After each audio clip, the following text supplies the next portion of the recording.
Okay, welcome to our information session on opening up. We will poll toward the end of the session, so please um, stick around for that. Um, we want to see where everyone is at in terms of returning. The plan is right now to go back in-person services on Sunday, June 6th at 4:30 p.m. Um, our estimation is approximately 95% of Visioning community will be vaccinated by then, or if not already. We suspect that number is actually higher. 50 to 60% of the city will be vaccinated by then. Also, SEC has a new filtration system, and CDC guidelines and city guidelines have been changing. City officially opens up tomorrow. So we feel confident in opening up on Sunday, June 6th.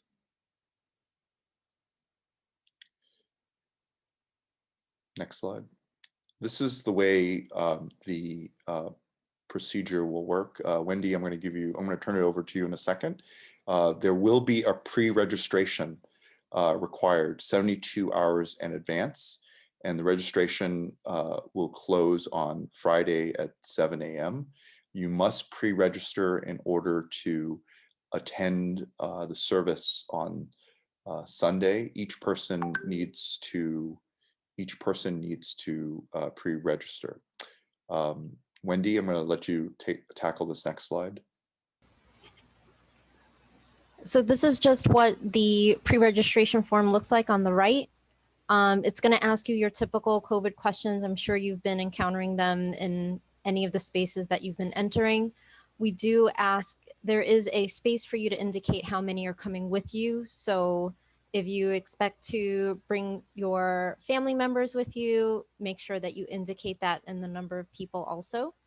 And then on the left is the active screen questionnaire. So that will be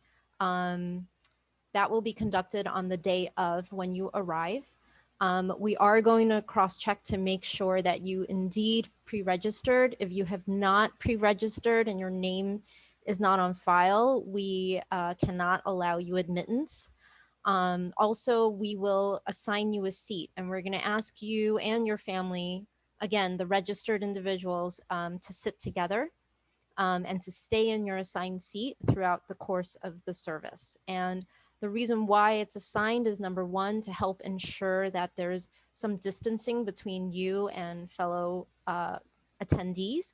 And also, in the event that should you experience symptoms within 14 days after attending or have tested positive, then we're able to identify those who were sitting near you to allow them to know that they may have been exposed. So we require your cooperation in staying in your seats when they've been assigned, and that's it.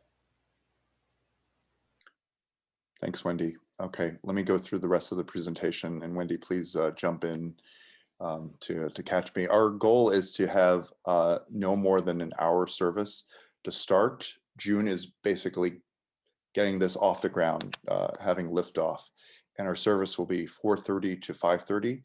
We're going to be very conservative. There will be no bulletins. There'll be no singing. There'll be no offering, taking of offering in person. Offering will be done online through PayPal to minimize any touching. And also singing is one of the activities that spread. I think that we can actually get away with singing, but again, we're going to start off really, really conservative and ramp up as we continue. There will be music. We have to decide how we want to do it. There'll either be live music and or pre-recorded music, and singing will be inside. It's like Disney World, Disneyland. They ask you to scream and cheer inside your heart. The service will either be live streamed or recorded, or both. We'll see what we can pull off based on what SCC provides for us, the building that we rent from, what they provide for us. As Wendy has already noted, there will be assigned seating. Next slide. All are welcomed, including children. Again, to start, there will be no youth or children's program, but we will add things as is safe and as people feel comfortable. We will try to set up some hangout times before service and after service so that we can interact with each other. Those get-togethers will be either in the park. Some will be formal, some will be informal, some will be done via Slack, and some will be more announced and like pizza in the park, dinner afterwards. So we're looking to maximize our time together. Children are welcome, but they must stay with their parents at all times, and they must wear their mask at all times. So if you feel like that's not going to happen, we're recommending that perhaps parents take turns in coming. Some parents have already figured out maybe they'll show up and the other parent will take their children to the park or gather with other parents or run a couple of errands. They'll take turns on off weeks and then do it like that. But if your children come, they must stay with their parents and wear masks at all times. We're going to ask that you use the restroom before you come, and then you try to use the restroom when you get home to minimize the use of restrooms. Restrooms are available. If you need to go, they're available, and currently it's one person at a time. But if you can, churches are recommending that if you can avoid using the restroom in the facilities, that will be helpful. I think that this requirement will lessen as we get deeper into the year. Attendees who exhibit symptoms or receive a positive test within 14 days, we ask that they report so that we can let other people know.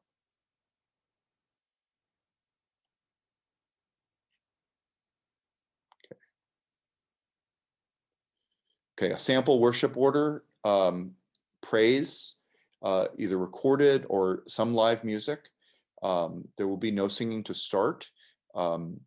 Scripture reading, a sermon, a time of prayer. And then one of the benefits of doing our service like this is we're going to do communion every week for the foreseeable future as part of our service with elements that you bring on your own. And that's what we've been doing with the picnic and in-person gatherings. So bring your own elements for communion, and we'll close with some praise and some announcements. And then the presider will dismiss everyone from the front of the room, back rows first and up to the front. So that's how we'll do dismissal. Okay. Next. Okay, Wendy, you have some questions that, and if you have questions that you would like to ask, you can type them in the chat and we'll try to get to them. Please stick around. We're going to do a poll. We'll tackle some questions and then we'll do a quick poll and then go back to Q&A. Wendy, a couple of questions. Yes, first question is, what time will doors be open for people to come in? I think we said 4 to give enough time to do temperature checks and check-ins and seating. So 4 p.m. for the 4:30 service. Another question is, will the sermon be family friendly?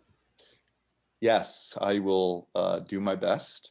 One thing that I do that people don't notice what's going on in my head is I look at the room and try to gauge the room. And if it's just us, I'm going to let it rip. But if there are kids there, I'm going to tone it down. But the next few passages are primarily in the end of the Gospels. So it's the crucifixion and the resurrection of Christ. When do you think there will be a children's program and a youth group program? Well, we're gonna see, as you know, things are changing rapidly, and it's also comfort level and also facilities. So we've talked about a couple of ideas, having some things in the park. Also, I think more people are comfortable now with the idea of some of the classrooms up on upstairs that have a lot of windows open with masks on. So I think the earliest we'll start is July. Are we requiring vaccination of those who are eligible for the vaccine? No, we can't really ask about vaccinations, but informally we have 95% and above vaccination within our own community. With adults, I'm sorry, with adults, and youth are starting to get vaccinated. So as the year goes on, we feel pretty safe with our population. We're not requiring. Those are the questions I have, but if anyone else have questions, you could pop it in the chat and we'll make sure we address it. Or you can always email us after the fact. Either you can email Pastor Joseph or you can email me at office@visionchurch.org if you think of a question after this Q&A time. Or on Slack, we have, you know, the access to Slack, so you can ask questions directly. Why are we not allowed to ask about vaccinations? I think legally we're not allowed to ask about vaccinations. We can say something like, we can say something, but we can't enforce it. So that's one of the things that is kind of touchy from previous. The law may have changed. That there are lawyers who can tell me differently, but that's my understanding. We have a question. How have we defined the quote unquote vision community when we get these percentages? We have a list of attendees. They're comprised of both members and non-members who are regulars, and we've been just informally gathering information. And have there been other outside groups using the SEC building aside from, oh, sorry. Are there other outside groups using SEC during the Vision Church service? I don't think so. I think they're only allowing one group at a time.